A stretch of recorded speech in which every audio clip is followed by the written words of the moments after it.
नाही, काँग्रेसच्या एका माथेफिरू पदाधिकाऱ्यांनी ऑनलाईन अशा प्रकारची धमकी दिली आहे। त्या संदर्भामध्ये मुंबई युवा मोर्चाचे अध्यक्ष तेजिंदर तिवाना यांनी पोलिसांमध्ये तक्रार केलेली आहे आणि पोलीस त्याच्यामध्ये कायद्याच्या अधीन राहून जी काही कारवाई असेल योग्य ती कारवाई करतील। आज तुमच्या विरोधात पोलीस ठाण्याच्या बाहेर आंदोलन देखील काँग्रेसकडून करण्यात येणार आहे। त्यांचं म्हणणं आहे की तुमच्यावर गुन्हा दाखल झाला पाहिजे कारण तुम्ही जी भाषा वापरली नाही, पण गुन्हा कशा करता दाखल झाला पाहिजे, कुठल्या कलमाखाली गुन्हा दाखल झाला पाहिजे आणि कुठली भाषा वापरली, म्हणजे मला काय कळत नाही की मी काय चुकीचं बोललो। याकूब मेमन ज्याचा मुंबईच्या बॉम्बस्फोटामध्ये सहभाग होता, त्याच्यावर या देशाच्या संविधानानुसार कोर्टामध्ये केस चालली, त्याच्यामध्ये तो दोषी ठरवण्यात आला आणि त्याला फाशीची शिक्षा दिली गेली। त्या फाशीच्या शिक्षेविरुद्ध मर्सी पिटिशन या देशाच्या महामहिम राष्ट्रपतींकडे दाखल करणं आणि त्याच्या फाशीची शिक्षा ही माफ करण्यात यावी अशा प्रकारची विनंती करणं, जो याकूब मेमननी पाकिस्तानच्या सांगण्यावरनं मुंबई शहरामध्ये बॉम्बस्फोट घडवले होते त्यांना माफ करण्यात यावं अशा प्रकारची मर्सी पिटिशन फाईल करून त्याच्यावरती जे सही करतात ते पाकिस्तानची औलाद नाही तर अजून काय त्यांना म्हणायचं। आणि त्यामुळे देशद्रोह्यांना पाकिस्तानची औलादच म्हणतात आणि देशद्रोह्यांना वाचवण्याचा प्रयत्न करणं ही सुद्धा पाकिस्तानची औलाद आहे। त्यात मी काय चुकीचं काय बोललो किंवा असंवैधानिक काय बोललो किंवा कायद्याच्या पलीकडे इल्लीगल असं काय केलंय मी, मला काही समजत नाही काय त्यांची मागणी काय येते। सर, मुंबईत देखील काही मतदार याद्यांमध्ये घोळ आहे, त्या संदर्भात आदित्य ठाकरे निवडणूक आयोगाची भेट घेतली। मला असं वाटतं की 2 महिन्यानंतरच्या निवडणुकीमध्ये जो निकाल येणार आहे तो त्यांना आधीच माहिती आहे की त्यांचा कसा डब्बा गुल होणार आहे आणि मुंबईकर कसे त्यांना घरचा रस्ता दाखवणार आहेत।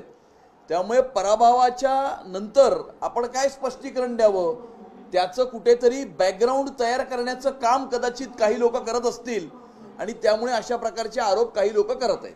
पालिकेमध्ये उत्पन्नाचा स्रोत वाढवा यासाठी आता पालिकेने आणखी एक भूखंड जो आहे त्याचा लिलाव करण्याचा निर्णय घेतला आहे। 30 वर्ष लिलावाला तो भूखंड देणार आहे। त्यावरून आता ठाकरे लोक टीका करतात, म्हणते अशाच पद्धतीने पालिकेच्या ठेवी मोडल्या गेल्या। नाही, पालिकेने एक भूखंडाचा लिलाव केला त्याकरता एवढा बोंबा मारतायत। 25 वर्ष ज्यांनी मुंबई लुटून खाल्ली, मुंबईचा कोपरा ज्यांनी विकला, मुंबईच्या कचऱ्यात पैसे खाल्ले, मुंबईच्या मिठी निधीत पैसे खाल्ले, कोविडमध्ये पैसे खाल्ले आणि दर आठवड्याच्या स्टँडिंग कमिटीवरती जे जगतात ते अशा प्रकारचे आरोप करतात, म्हणजे याच्यापेक्षा दुसरी हास्यास्पद कुठली गोष्ट आहे असं मला वाटत नाही।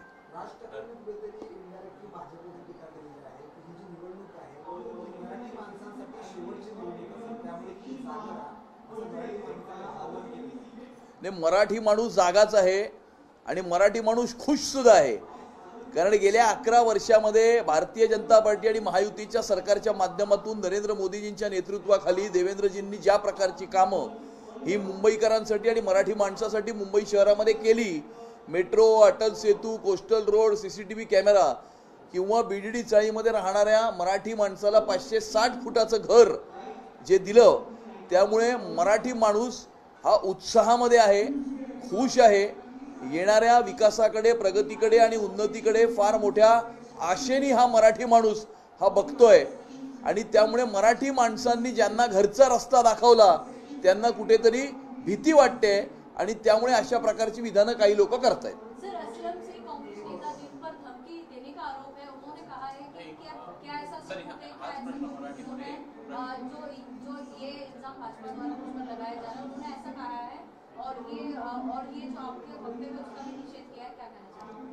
देखिए कि जिस याकूब मेमन जो मुंबई 1993 के बम विस्फोटों में जिसका सहभाग था, कानून के अंतर्गत उसके ऊपर मुकदमा चलाया गया, उस मुकदमे में उसको दोषी ठहराया गया और उसको फांसी की सजा हुई।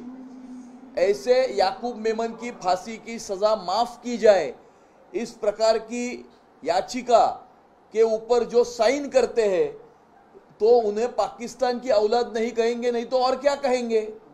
जिन्होंने मुंबई शहर और पूरे हिंदुस्तान के ऊपर हमला किया, पाकिस्तान के साथ हाथ मिलाकर जिन्होंने हमला किया, उनकी सजा माफ की जाए, इस प्रकार की विनती करने वाले को पाकिस्तान की औलाद ही कहते हैं और इसमें मैंने कुछ गलत कहा है ऐसे मुझे नहीं लगता है।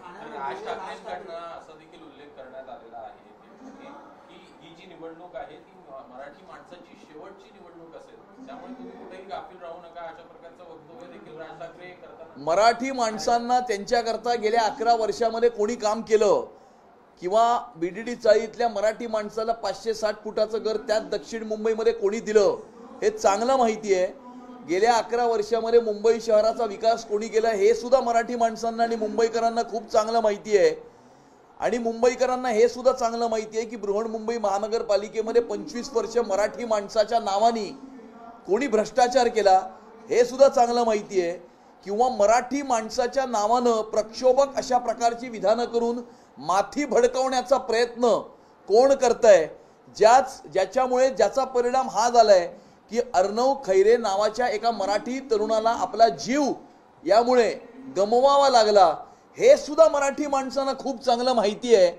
आणि त्यामुळे मराठी माणसांच्या नावाने फक्त राजकारण करतायत, परंतु मराठी माणसांसाठी आम्ही काही केलं किंवा येणाऱ्या काळामध्ये आम्ही मराठी माणूस मुंबईकर आणि मुंबईसाठी काय करणार याच्याबद्दल एकही वाक्य जे बोलत नाहीत.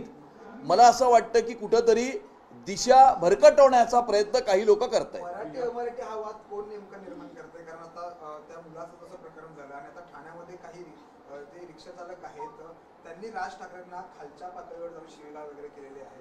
हा नेमका वाद हे बघा, या संपूर्ण देशाला माहिती आहे की भाषावाद आणि प्रांतवादच्या आधारावरती प्रक्षोभक अशा प्रकारची विधानं करून लोकांची माती भडकवण्याचा प्रयत्न कोण करतं. मोर्चामध्ये येताना बॉसच्या कानाखाली आवाज काढा आणि मग मोर्चाला या, हे तुम्ही मराठी माणसांना शिकवताय. ही तुमची मराठी माणसांना शिकवण आहे. स्वतःच्या मुलांना तुम्ही बॉम्बे स्कॉटिशमध्ये शिकवता, तुमची मुलं जर्मन आणि फ्रेंच शिकतात. जावेद अख्तर शिवाजी पार्कला हिंदीमध्ये तुमच्या समोर भाषण करतात आणि तुम्ही हिंदीला विरोध करता. यापेक्षा दुटप्पी आणि ढोंगीपणाची दुसरी कोणती भूमिका असू शकत नाही. भाजपने काही कल्याण डोंबिवलीमध्ये वेगळी चूल मांडली असं आता म्हटलं जातं. कारण रवींद्र चव्हाण यांनी एक स्टेटमेंट केलेलं आहे की कमळाचंच बटन दाबा. त्यांनी महायुतीचा उल्लेख जो आहे तो टाळलेला आहे असं आता समोर आलेला आहे. काय नेमकं? नाही, जिथे कमळाचा उमेदवार असणार तिथे कमळाचंच बटन दाबा म्हणून सांगणार ना. जिथे धनुष्यबाणाचा उमेदवार असणार तिथे धनुष्यबाणाचा सांगणार. आणि ज्या ठिकाणी युती आहे त्या ठिकाणी महायुती म्हणूनच लढणार. मुंबई महानगरपालिकेची निवडणूक आम्ही महायुती म्हणून लढणार आहोत. शेवटचा एक महत्त्वाचा प्रश्न आहे. चेंबूरमध्ये घटना घडलेली आहे. कालिका मातेला एका त्या भटजीनेच मदर मेरीचे जे कपडे आहेत ते घातलेले, त्यामुळे वाद जो आहे तो खूप मोठ्या प्रमाणात निर्माण झालेला आहे. नाही, या गोष्टीवरती माहिती घेऊन मी बोलेन. मला या घटनेची माहिती नाही.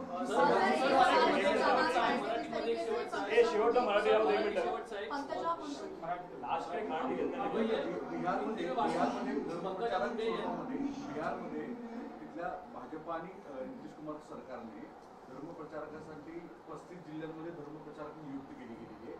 आता विरोधकांनी असा आरोप केला आहे की भाजप हिंदुत्वाच्या नावाखाली एखाद्या दुसऱ्या धर्माला जाचक अटी आणून पाहतो. नाही, अशा प्रकारच्या कुठल्याही धर्मावरती कुणीही अटी आणत नाही. आणि सुप्रीम कोर्टाने Hindutva is a way of life, Hindutva is a not religion, Hindutva is a way of life अशा प्रकारचं जजमेंट सुप्रीम कोर्टाने दिलेलं आहे. आणि त्यामुळे हिंदुत्वाचा प्रचार करणं म्हणजे एका जीवन पद्धतीचा प्रचार करणं, या देशाच्या संस्कृतीचा प्रचार करणं, प्रथेचा प्रचार करणं हे आहे. आणि त्यामुळे या गोष्टीला या नजरेने बघणं आवश्यक आहे. पंकजा मुंडे यांचे पी आनंद गर्जे यांना आता अटक करण्यात आलेली आहे. त्यांच्या पत्नीने आत्महत्या केली, मात्र घरच्यांचा आरोप असा आहे की ही हत्या आहे. पुन्हा एकदा महिला सुरक्षावरून प्रश्न उपस्थित. याच्यामध्ये कायद्याच्या अधीन राहून पोलीस जी कारवाई असेल ती कारवाई करतील. कुणालाही याच्यामध्ये वाचवण्याचा प्रयत्न केला जाणार नाही. जे दोषी असतील त्यांच्यावरती कारवाई होईल. सर, मेरा सवाल आपसे ये है कि जिस तरीके से बीजेपी के कई नेता जगह जगह जाके चुनाव प्रचार अभी से कर रहे हैं और जिस तरीके से वो जनता को ये कह रहे हैं कि आप कमल का बटन दबाइए, महायुति को चुनिए, इसको लेकर जो विपक्ष है वो लगातार ये कह रहा है कि चुनाव आयोग क्यों कोई कदम नहीं उठा रहा है, क्योंकि ये कहीं ना कहीं गलत है. आप इस पर क्या कहेंगे?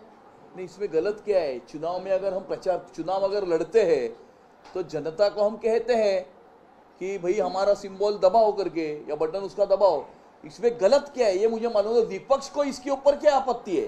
विपक्ष लोगों को बोले उनका बटन दबाने के लिए, लेकिन अभी उनका बटन कोई दबाने के लिए तैयार ही नहीं है. तो इसमें हम क्या कर सकते हैं और जनता क्या कर सकती है? सर, जिस तरह से राज ठाकरे का जो स्टेटमेंट आया है, जैसे आपने मराठी में भी बताया कि ये इलेक्शन इलेक्शन लास्ट इलेक्शन हो चुका है मराठी मामले, हमने देखा है एक युवक की भी मौत हुई थी जिस तरह से जो पूरा विवाद हुआ कहीं ना कहीं। देखिए, कुछ लोग जो है वो प्रक्षोभक इस प्रकार के विधान करते हैं, लोगों में जहर फैलाने की कोशिश करते हैं, जिसकी वजह से 19 साल के एक मराठी युवक अर्णव खैरे को अपनी जान देनी पड़ी थी। ऐसी परिस्थितियां निर्माण की गई कि उसने आत्महत्या की। इस प्रकार की राजनीति का हम निषेध करते हैं और जो लोग इस प्रकार की राजनीति करते हैं उनके खुद के ही कार्यक्रम में जनाब जावेद अख्तर ने उनके सामने ही हिंदी में भाषण किया है। ये इनको चलता है। इनके बच्चे बॉम्बे स्कॉटिश में पढ़ते हैं, इनके बच्चे स्कूल में जर्मन और फ्रेंच पढ़ते हैं और ये हिंदी का विरोध करते हैं।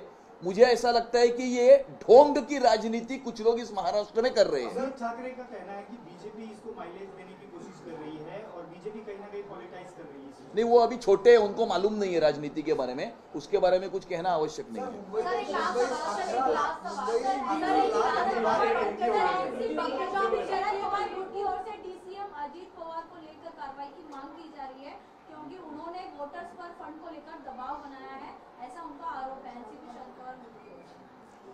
नहीं, अभी एनसीपी शरद पवार गट की जो तकलीफ है वो तकलीफ हम समझ सकते हैं कि इस महाराष्ट्र की जनता ने अजीत पवार जी को 41 सीटें दी और एनसीपी शरद पवार को खाली 8 सीटें दी, तो इसीलिए जनता ने अजीत पवार जी के साथ में समर्थन अपना दिया है।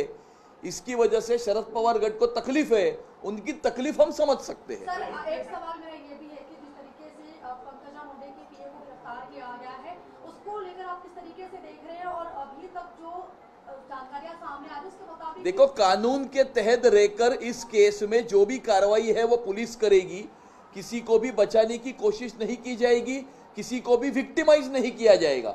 इसमें जो सत्य है उसकी जो तफ्तीश है वो पुलिस करेगी और उसमें आवश्यक कार्रवाई करेगी। निवडणूक आयोगाकडे तक्रारींचा पाऊस पडलेला आहे। 11 लाख मुंबईत 11 लाख दुबार मतदार जे आहेत ते आढळलेले आहेत। तुम्ही कसं निवडणूक आयोग त्याच्यावरती ज्या काही तक्रारी असतील त्याच्यावरती निवडणूक आयोग कारवाई करेल, कायद्याच्या अधीन राहून जे काही चुकीचं असेल ते त्याच्यामध्ये काढून त्या वोटर लिस्टला प्युरिफाय करण्याचं काम निवडणूक आयोग करेल।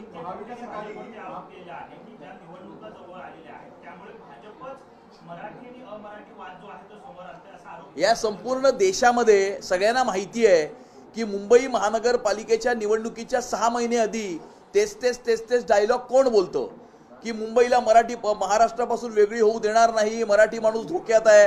हे डायलॉग कोणाचे आहेत संपूर्ण देशात माहिती आहे आणि महापालिकेच्या 6 महिने आधी त्यांना मराठी आठवते, महापालिकेची निवडणूक झाल्यानंतर विसरतात। मग पैसे खायला त्यांना अमराठी कंत्राटदार पण चालतात महानगरपालिकेमध्ये। त्यामुळे ही ढोंगी आणि दुटप्पीपणाची भूमिका आहे।